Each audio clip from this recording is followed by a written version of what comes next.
11 నెలలు నీటిలోనే ఉండే శివలింగం. రావణుని చంపి బ్రాహ్మణ హత్య చేశాననే దిగులుతో శ్రీరాముడు, కార్తవీర్యార్జునుడితో సైతం ఎంతో మంది క్షత్రియులను హత్య చేశాననే బాధతో పరశురాముడు, ఇద్దరూ ఒకే ప్రాంతంలో శివలింగాలను ప్రతిష్ఠించిన త్రిలింగ క్షేత్రం నత్తా రామేశ్వరం.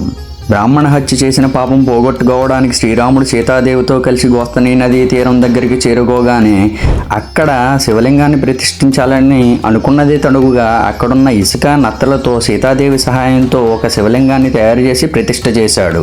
ఆ శివలింగాన్ని నత్తా రామలింగేశ్వర స్వామి అని పిలుస్తారు.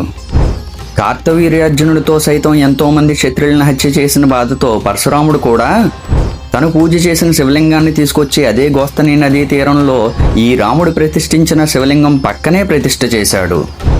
ఇక్కడే అసలైన మిస్టరీ ఉంది. పరశురాముడు మహాకోపిష్టి కదా, అందుకని ఆ లింగం కోటి సూర్యుల తేజస్సుతో సమానమైన కాంతితో బగబగమండే అగ్నిలింగంగా మారింది. అప్పుడు పరశురాముడు అయ్యో నా అహంకారం ఇంకా తగ్గలేదా అని బాధపడి శివలింగం చుట్టూ ఒక చెరువులా తవ్వి దానిని గోస్తని నది నీటితో నింపేశాడు. స్వామి చల్లపడ్డాక అయ్యో స్వామి నీకు ఇప్పుడు పూజలు అభిషేకాలు ఎలా అని బాధపడుతుంటే అప్పుడు సాక్షాత్ శివుడు ప్రత్యక్షమయ్యి బాధపడకు పరశురామ, నేను 11 నెలలు నీటిలో ఉంటాను, ఒక్క వైశాఖ మాసంలో అందరికీ కనిపిస్తూ ఉంటాను అని అభయం ఇచ్చాడు.